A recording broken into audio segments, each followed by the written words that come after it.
I checked my own security cameras and my marriage was a lie. I installed every camera in my house with my own two hands, wired them myself, mounted them myself, ran every cable through the walls, and set the whole system up on an app on my phone. I put them there to protect my family. I never thought they would show me that my family was the thing I needed protection from.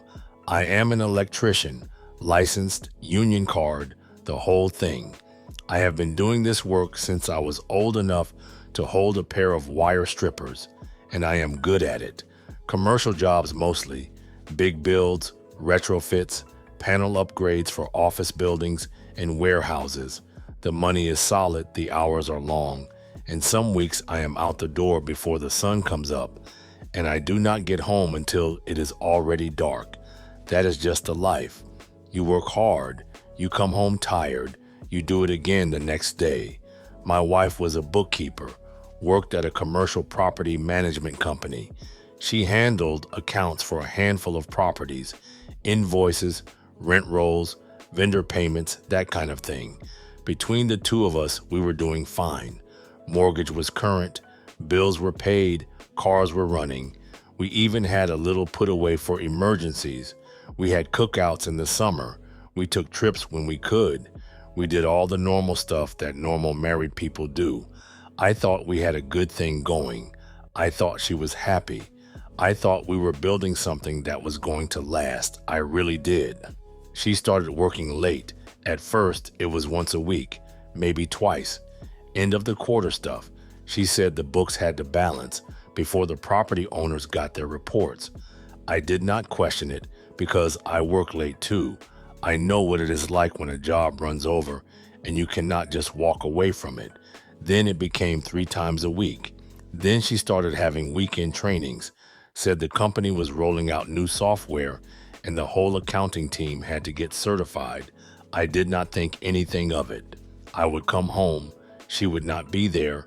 I would heat something up and eat by myself. She would walk in around 9 or 10, tired, not really wanting to talk, and go straight to bed. I figured she was just burned out. I know what burnout feels like when you are so tired that even talking takes too much energy. So I gave her space. I picked up dinner on my way home so she did not have to cook. I did the dishes. I took out the trash. I tried to make things easier. I thought I was being a good husband. Then one day, I finished a job early, panel upgrade at a warehouse on the south side. The GC let us go around 4 because we were ahead of schedule. I came home and her car was not in the driveway. No big deal. Maybe she ran to the store or something. I went inside, changed out of my work clothes, sat down on the couch. She got home about 2 hours later. I asked her where she was. Casual, not suspicious, just making conversation. She said she had a work dinner, some vendor thing the company was hosting. Okay, fine, but something about the way she said it did not sit right. It was too quick, too smooth, like she had the answer loaded and ready before I even asked the question. I let it go, but I did not forget it. Now, here's the thing about being an electrician. You know your house better than anyone. I wired this place from the panel out, every outlet, every switch, every run of cable behind every wall. And when we moved in, one of the first things I did was install a full security camera system. Front door, back door, driveway, side gate. 4 cameras, all hardwired into a recorder in the basement, all streaming to an app on my phone. I set it up to keep my family safe. I could pull up the feed from anywhere, on a job site, in the truck, on my lunch break. My wife knew the cameras were there. She saw me install them, but she did not know I had set up remote access to my phone. She thought the footage just recorded to the box in the basement and sat there. She thought nobody ever looked at it. That was her mistake. I never had a reason to check it during the day. Until now, the next time I had an out-of-town job, 2 days up north on a commercial build, I pulled up the cameras on my phone while I was sitting in my truck at the job site. I scrolled back to the footage from the afternoon before, and I saw it. A car pulled into my driveway around 4 in the afternoon. A man got out. He walked to the front door. No hesitation, no looking around, no knocking. He just walked up and she opened the door before he even got to the step, like she was waiting for him. He did not even think to park down the street or come around back. That is how comfortable they had gotten.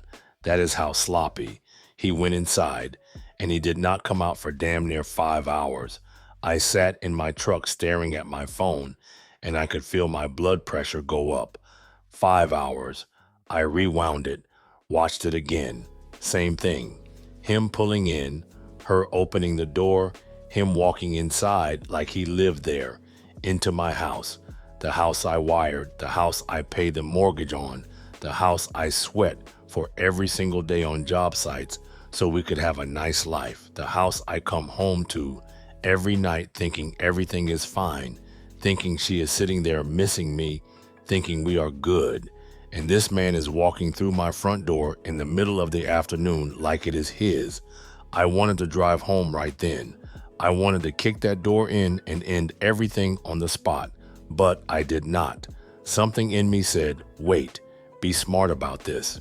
You are going to need more than 1 day of footage if you want to make this stick. So I went quiet. I did not say a word. Every time I left for a job, I checked the cameras, and every time it was the same thing. Same car, same man, same routine. He would show up in the afternoon. She would open the door, and he would not leave until the evening.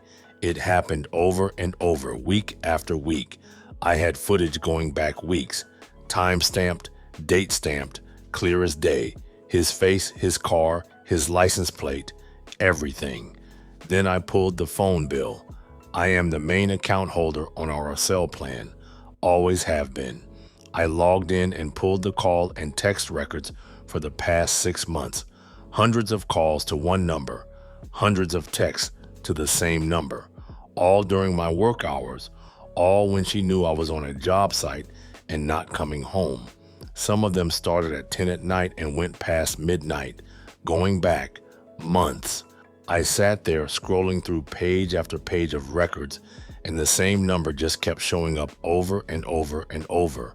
Every late night, every weekend training, every work dinner she told me about was a lie. Every single one of them was a lie. The late nights and weekends were when she went to him, and the daytime visits on the cameras were when he came to her, when she knew I was out of town and would not be back until the next day. They had it all figured out. I do not know how I held it together. Every night I would come home and she would be sitting on the couch watching TV without a care in the world. She would ask me about my day, ask me if I was hungry, ask me if I wanted to watch something together, and I would sit there knowing what she did in that same house, on that same couch, just hours before I got home. I wanted to scream. I wanted to throw the phone in her face and show her every single frame of footage, but I kept my mouth shut. I ate dinner with her. I sat next to her. I went to bed next to her, and I said nothing because my attorney told me to wait. He said the more evidence I had, the stronger my case. He said the worst thing I could do was confront her and give her time to cover her tracks. So I played the devoted and simp husband, kissed her goodbye in the morning, told her to have a good day, and then drove to work knowing that man would probably be in my house by lunchtime. That was the hardest part. Not the anger, not the betrayal, not even the heartbreak, the pretending to love someone who was making a fool out of you every single day in your own home. I would be on a job site, pulling wire through a conduit, sweating, working my hands raw, and the whole time, I would be thinking about what was happening in my house. I would picture his car in my driveway. I would picture her opening that door, and I would grip the pliers so hard my knuckles turned white, but I held it together. Every single day, I held it together. My attorney was good, experienced, calm, the kind of guy who has seen this 1,000 times and does not flinch. I walked into his office with a folder full of screenshots, camera footage burned onto a thumb drive, and 6 months of phone records printed out and highlighted.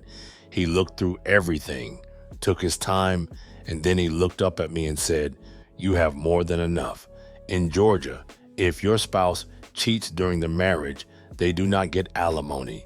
She cheated. She is not getting spousal support. End of story. Does not matter how long you were married. Does not matter how much money she makes or does not make. Does not matter what her attorney argues. If you step outside the marriage in Georgia, you are not getting a dime. On top of that, my attorney said the money she spent on this man during the affair counted as dissipation of marital assets.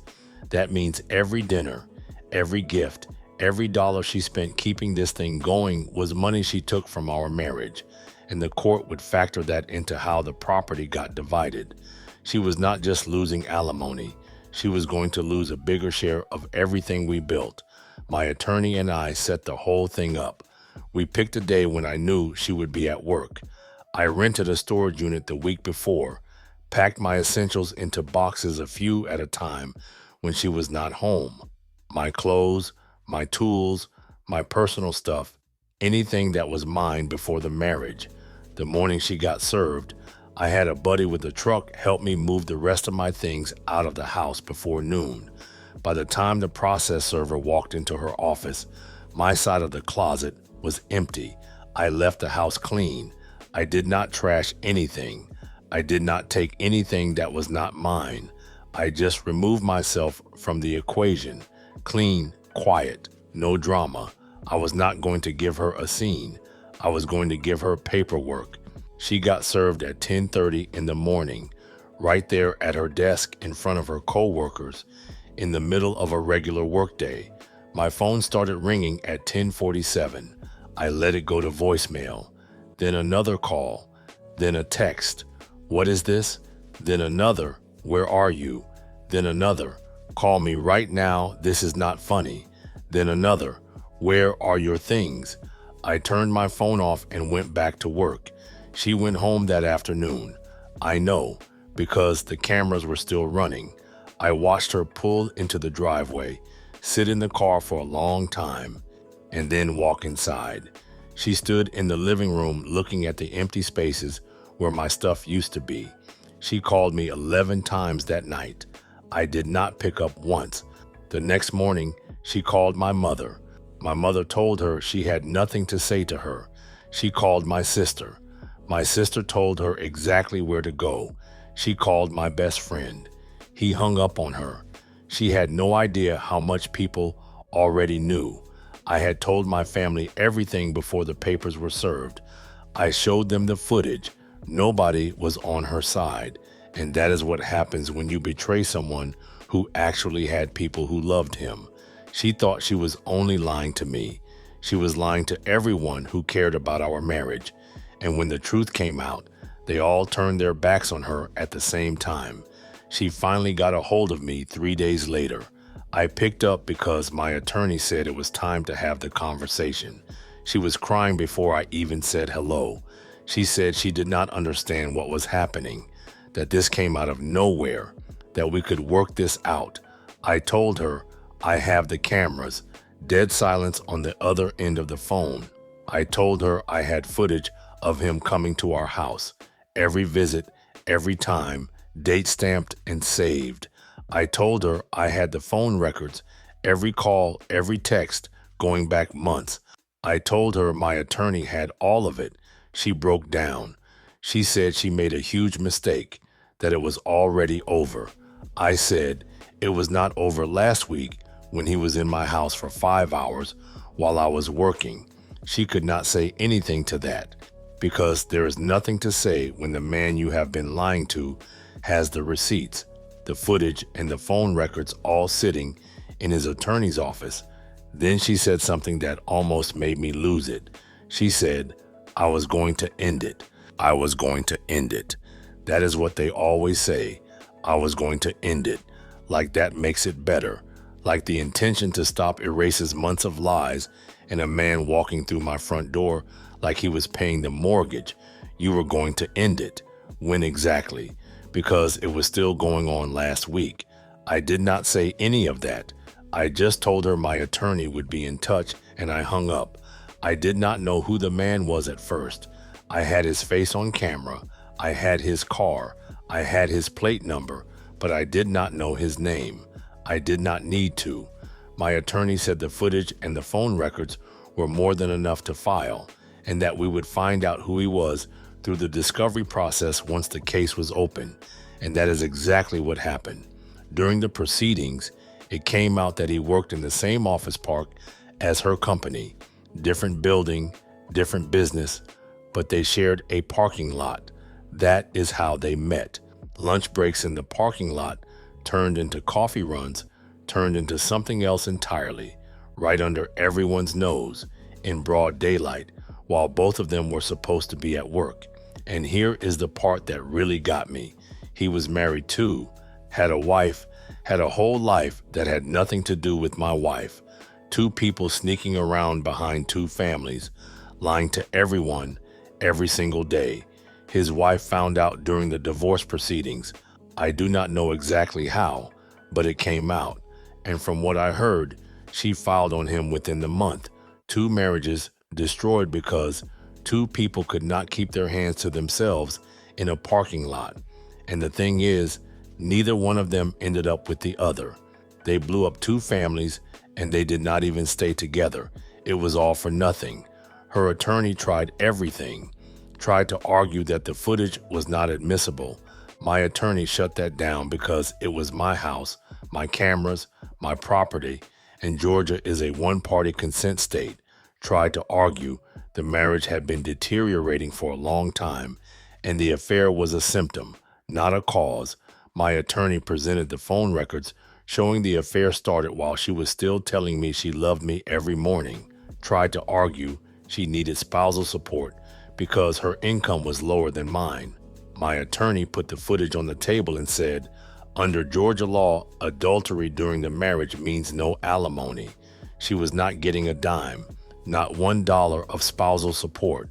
Then my attorney went after the money. He brought in a forensic accountant who went through our bank statements and credit card records for the past year. Cash withdrawals she could not explain. $200 and $300 at a time, sometimes twice a week. Charges at restaurants we never went to together.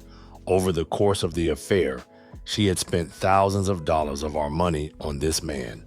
My attorney argued dissipation of marital assets, that every dollar she spent on the affair was a dollar she stole from our marriage.